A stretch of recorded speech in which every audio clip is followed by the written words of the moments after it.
Thank you very much for inviting me to speak. So my name's Lesley and I am a physio. Have we got any other physios in the room? You're sports scientists. Okay, this is going to be less data heavy and it's just a snapshot of some of the research that I've been doing. So I have worked in rugby, the sport of rugby, since I qualified. So back in the middle 1980s, when I used to run on the pitch with a bucket of water and a sponge, and my job was to cut the oranges at half time.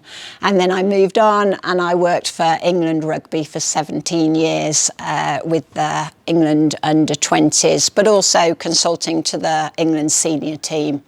My interest has always been in necks, because those of you that'll know who are strength and conditioners, the nice thing about working with the academy, with the under-20s, is that I'd got players that came from all of the Premiership clubs, so I could see what they were all doing at different clubs, and they all squat the same, and they all bench press the same, and they all did something different for their necks. And it was like, okay, this is interesting. And then the two speakers we've just had were talking about getting a common language with the coaches. There's no common language in terms of neck care between the physios, the strength and conditioners, the analysts, the video analysts, the sports scientists, the players themselves. That common language just didn't seem to be there. So what I'm going to do today is to give you some insight as to the journey I've been on, and I agree with the previous speaker.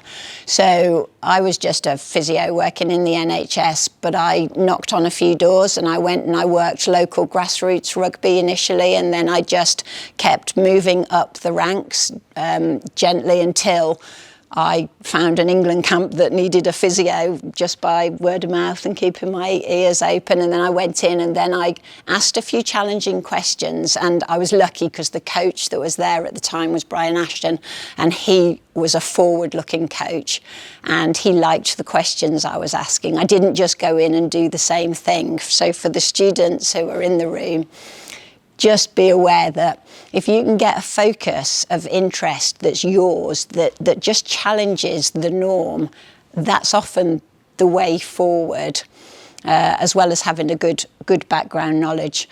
And then I was fortunate because I then went into lecturing, and that does give you a little bit of flexibility in your time. So what I want to do today is just to share some published research, so you don't necessarily have to go and do all of that searching, because I've just searched it all, because I'm about 2 weeks from submitting my PhD. Only I've been about 2 weeks since October. So I turned my research into proper research eventually. I'm not going to share the whole of the PhD, but I am going to share how to objectify measuring neck muscle strength. So data is important. Making the data useful is important. Having that common language is important. But from a physio point of view, I like to say test, don't guess. So from a neck point of view, and I started my research with a survey to Premiership rugby, and at the top of the game, people were still measuring neck strength by push against my hand, push against my hand, push against my hand. Oh, is it weaker on the left than the right? And then we've got handheld dynamometers. Push against the handheld dynamometer. How reliable is it? So this is where I was going. It was like, can we objectify these measurements? So I finally got published. Way! It does take a long time. So if you want to read this presentation, basically it's in sports, so the reference is there. But this is where I started sort of 7 years ago. We'd got people doing all sorts of neck strength activities. It's random. It still is quite random, if I'm honest. So I've still got the same question. In fact, I started this in 2002. The whole world is now interested in neck strength because of concussion. Okay, so I started this way back, but have only just really objectified it, which is really what I wanted to do. And strength and conditioning coaches were like, well, I don't know, is it a physio field or is it our field? We don't really strengthen the neck. We just think it will get stronger when we do an upper body session because, and it does, and it gets stronger through the season for rugby because of the training effect. And then recently I've been involved in motorsport because they're interested in neck strength. If you watch any of the Formula One programs, you'll see that they all use like TheraBand. We'll do this. How much is that load? How are they quantifying what the neck load is? I don't know, we'll just pull against this bit of TheraBand. And then I've been involved in the consensus statement from football, for the football fans in here, for heading the ball because they're relating that to concussion. And then they're saying, well, do we know how strong footballers' necks are? No, because we're not really measuring it. We might put a load cell on a handle and then attach that to some weights. We might use the Don Gatherer system. There are systems out there for measuring it, but everybody's measuring it differently. So then we haven't got a good normative database, so we don't know whether somebody is strong or weak because we don't know what strong or weak is. Which is kind of what I said on that slide. So the people who are interested at the moment, judo are interested, cycling are interested, football are interested because of heading the ball. Winter sports are really interested because there's a problem called skelly head. For those of you that know about skeleton, where they hurtle down a track on a tea tray, they seem to have transient traumatic brain injury, if you like, from the vibration, and so they're interested. I can't even think about boxing. I can't even look at the picture. I'm not even going to go there. So where it came from was, if you read the papers that are out there about concussion, quite a lot of them hypothesised that we can change what's happening in a sport by changing the laws, which they do in rugby all the time. So they trial new laws, and being involved in the under-20s, we often trialled them at our Junior World Championships. So changing the scrum law, the crouch bind set, so bringing them closer together so there was no axial loading, making the hooker have a break foot so that the foot's forward so they don't get that load going through the top of the head, through the shoulders. You can change the laws, so an external way, but we can also change the person. So can we see what the physical characteristics are? That's where we need to go into all the analysis that we've just had in the previous two talks, because we'll see how fast is somebody running, what is their mass, we can work out their momentum, can we work out the load of the collision, which is what we were talking about a minute ago. You know, can the stat sports people tell us what the load is of that collision, and then can you work out how strong you need to be to withstand that load without getting injured? So much for a physio, this. So then for a PhD, I then had to take another step back, and it was actually, well, does it matter how strong your neck is? Like, do we know whether it matters how strong it is? For those of you that know rugby and the furore that came up with the change in the law about the tackle height that recently, don't know whether you're aware of that. So they're saying that you have to tackle at waist height. And then if you look at Twitter, it's like, well, where's the evidence to say that this will reduce the injury?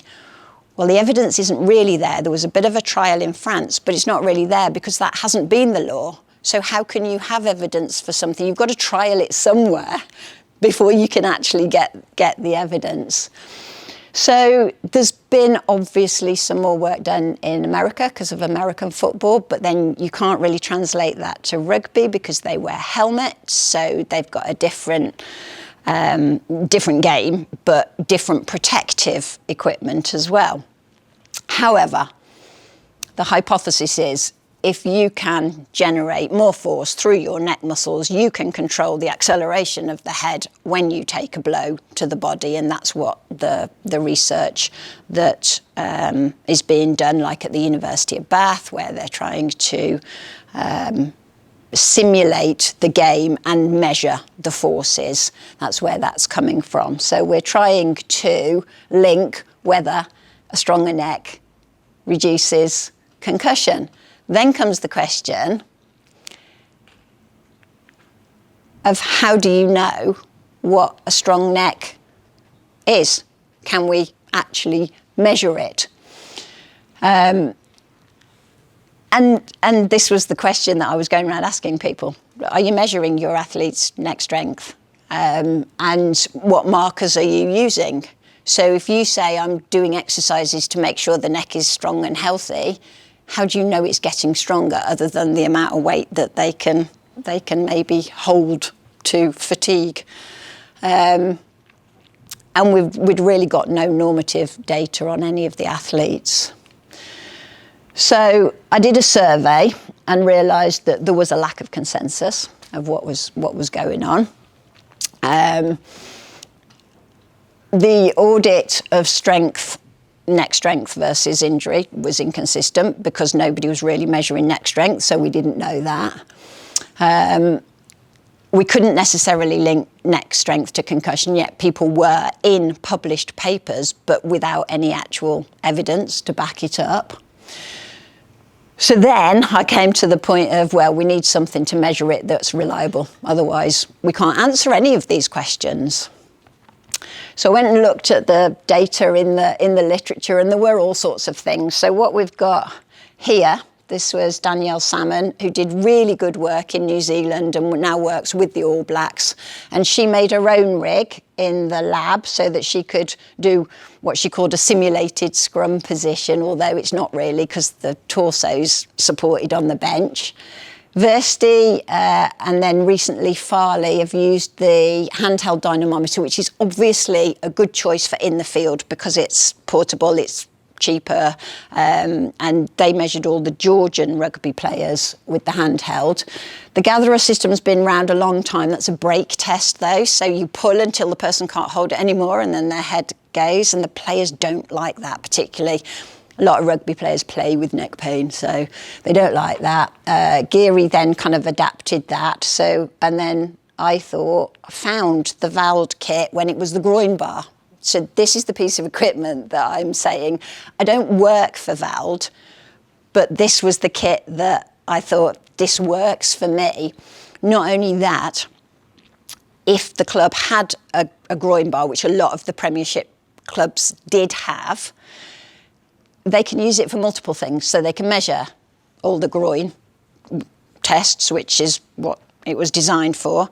It's been used now to measure internal and external rotation ratios and strength at the shoulder. You can measure calf strength, and then I decided to adapt it and make it useful for rugby. So I got the testing equipment, and so this is what it looks like. Feel free to go and have a look at lunchtime and have a play with it.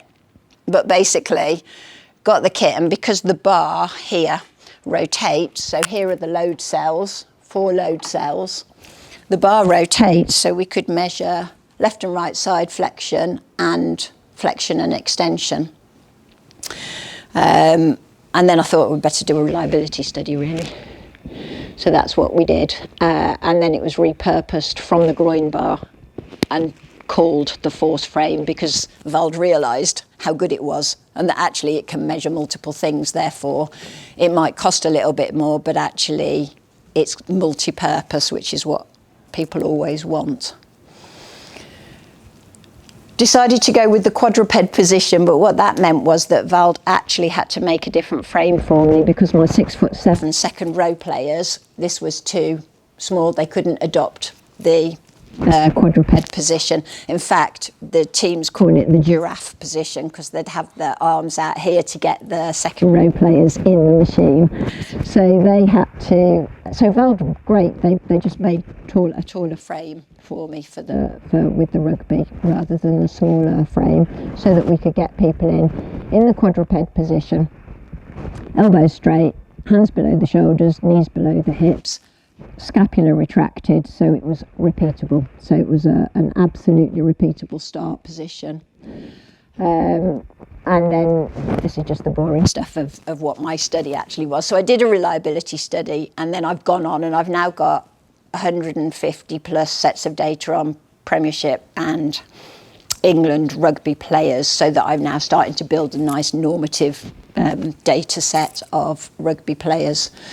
So I did my test. This is the sort of output that you get. You can see the strength profiles. Extension for the neck is always stronger than flexion, and left and right side flexion hopefully are symmetrical. That's what you're looking for.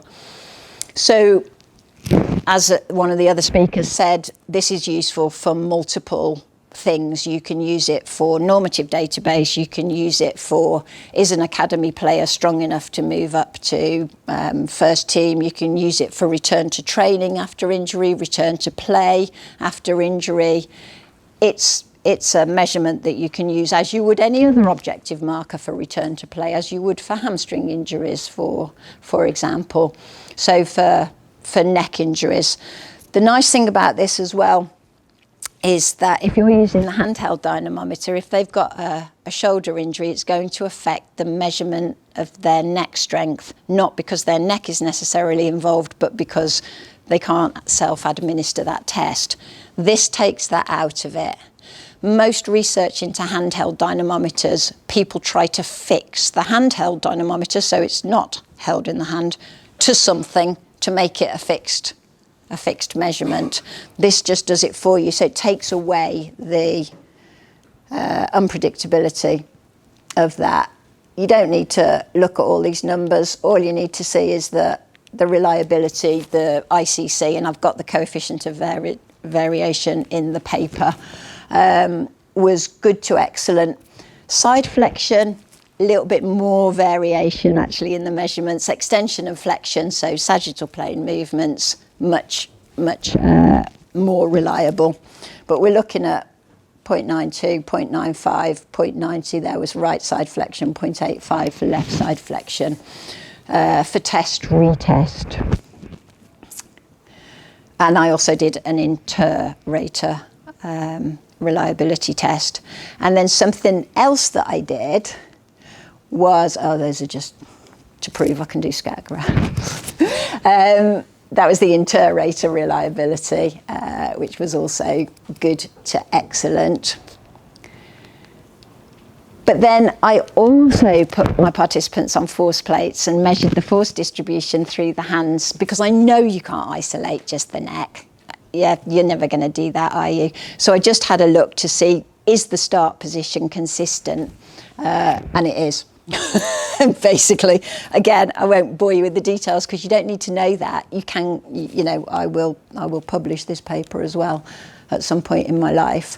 But all I'm showing is trial 1 and trial 2 are consistent at the time through what the body's doing at the time of peak force through the neck in those 4 positions.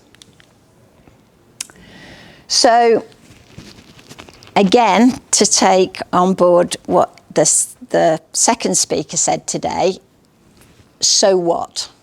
Yeah, what are we going to do with this data? Like, what do we care how strong the neck is? Well, what we can do now is we have a piece of kit that we know is reliable. Certainly for flexion extension, it's excellent reliability. For left and right side flexion, it's good reliability. We can now start to use that to inform practice. We can use it to determine what are good exercises that are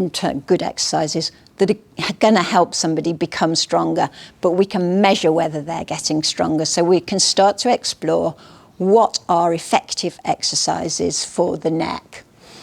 I've related it to rugby. I've got lots of data on forwards and backs, and as opposed to young healthy males, this is just in newtons with the standard deviation next to it so that you can make sense of that. The forwards are stronger than the backs, and rugby players are stronger than non-rugby players, bearing in mind these are professional rugby players. But this was just a snapshot. So this is, pre-season. As soon as you start to get injury involved, we can start to look at using it as an objective marker to return to play. So we can use it in injury, which is obviously from a physio where I came from. But neck strength has also been related to balance. So, and neck pain to a loss of balance. And if you survey a lot of rugby players, you'll find that they play with neck pain a lot of the time. If you look at different positions, and this is where I think it hasn't been done well in rugby research, generally they just split them forwards and backs. Well, actually, the 8 forwards that are on the pitch are very different from each other, and certainly the 7 backs that are on the pitch are different. In fact, I did some discriminant analysis with the rugby player data, and the centres in the backs are very similar. They could just be a back row player in the scrum. They're in terms of neck strength. So we're starting to look at qualities that the different players have in terms of neck strength that determine what position they play, which, again, so what? Well, it's interesting if you're looking at an academy player and then moving up to senior level and people changing positions. We've had quite a few of the players. Tom Youngs was one of them who was a centre when he played for us at under 20, and then went on and had a fantastic career at senior level as a hooker. So he changed positions, and body type and position composition is important for that. We're not going to do that. So other considerations that I think we could put into place that we can slot neck strength into: range of motion, proprioception, balance. We can look at visual field, rate of force development, maybe. I'm happy to be challenged on that one and have that discussion, because I'm not sure that actually tells us whether that's going to affect incidence of concussion, for example. The women's game is quite different from the men's game in rugby, and women's injury patterns are quite different from men's.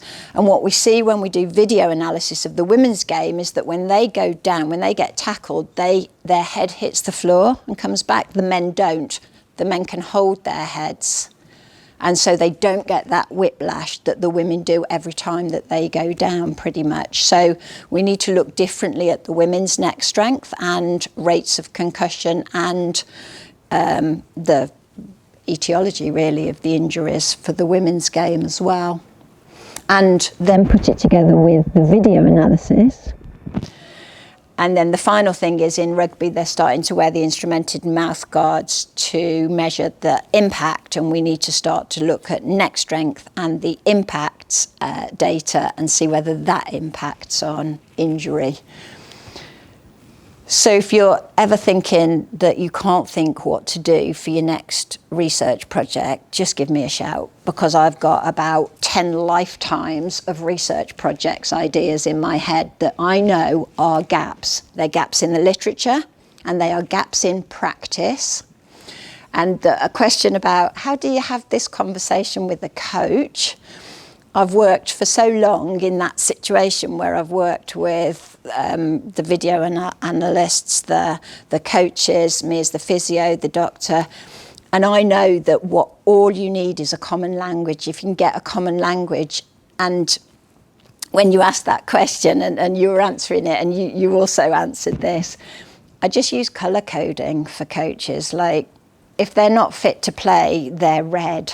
If they're fit to play, they're green. If we can have a conversation about it, I'll make it amber. But it's that kind of getting that, and then we'll look at the numbers.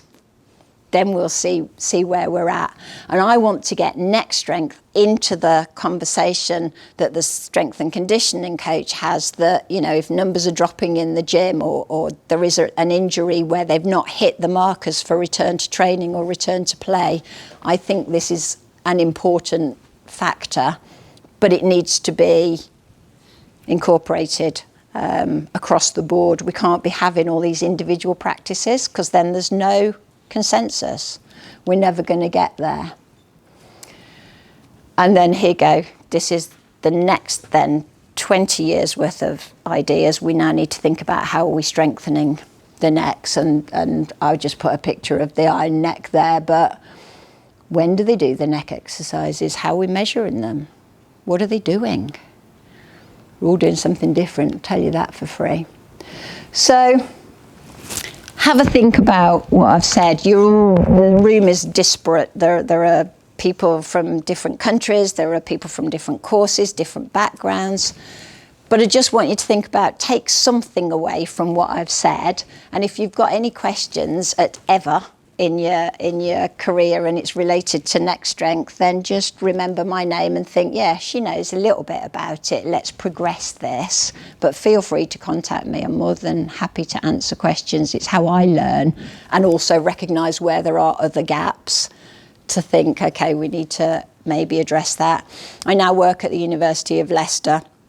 It's Seth O'Neill who does a lot of the tendon research. So we're sort of thinking of combining some of our research with the groups of people we're playing with. But I'm now thinking of looking at grants, looking at maybe linking neck strength along with concussion, along with looking at motor neurone disease, and sort of taking it into the neurology field a little bit, because there's a lot to be found out there, to be sure. So I've shared my research. We've had a think about some of the evidence that's out there. Have a look at the force frame. It really does give that reliable way of measuring neck strength, and hopefully put it into some sort of context as to why I think it's important. Thank you.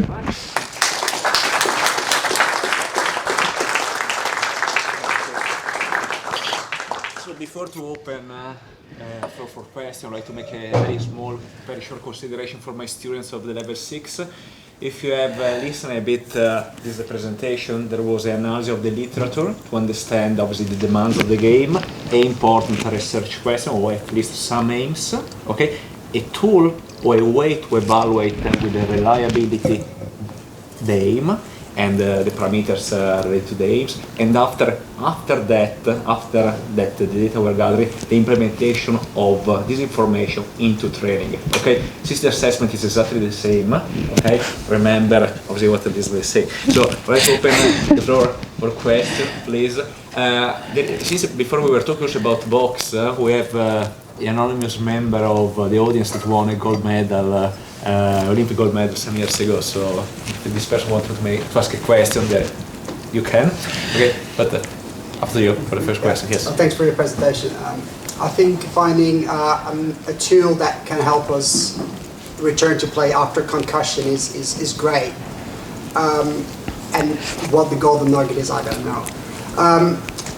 For me, it makes maybe little sense to use neck assessment as a return to play after concussion, because you will have a lot of compressive forces around the affected area. Yeah. So how do you envisage that? Do you want to put a threshold in place, or do you want to?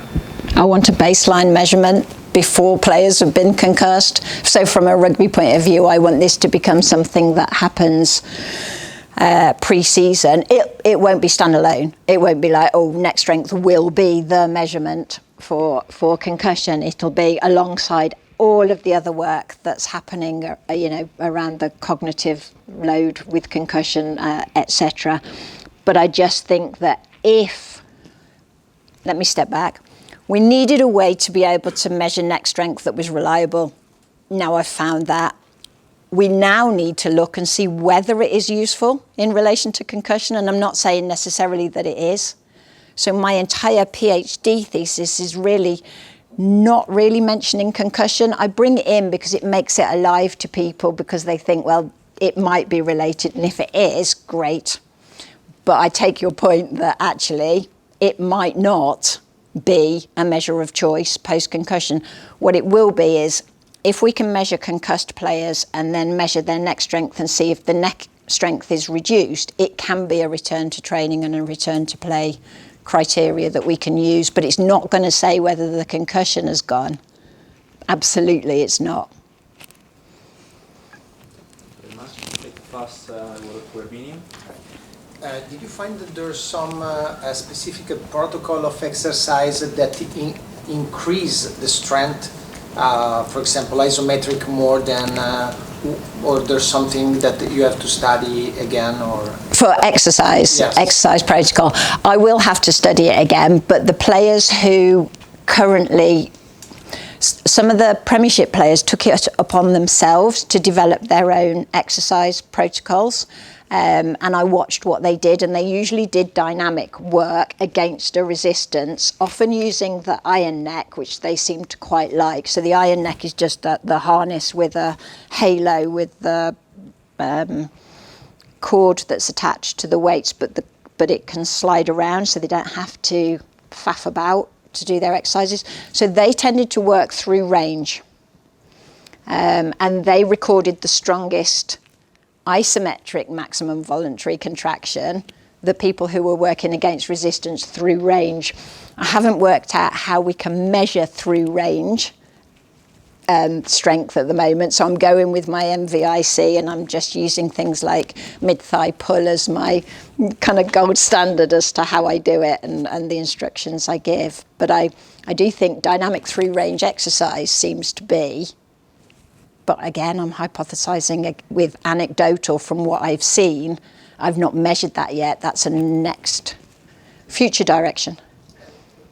do you think that you're gonna test also the professional drivers in a car or something like that? Yeah, we've already done some of that at Formula 2 and also in the women's. And what we can do with the valved force frame is with the higher bars that we can get, so you can lift this up so that the load cells are there. You can slide a replica seat so that they are strapped in, so you replicate their seated position, and then the load cells are either side, and you can spin it around and drop it over, so they could do flexion, extension and side flexion and measure them. And or we can just measure them in my standard quadruped position. But again, that seems to be something that they are very interested in, and hopefully going forward that will help them again with, you know, if they've had injuries. It is different because of the fact that their torsos are restrained when they're in their cars.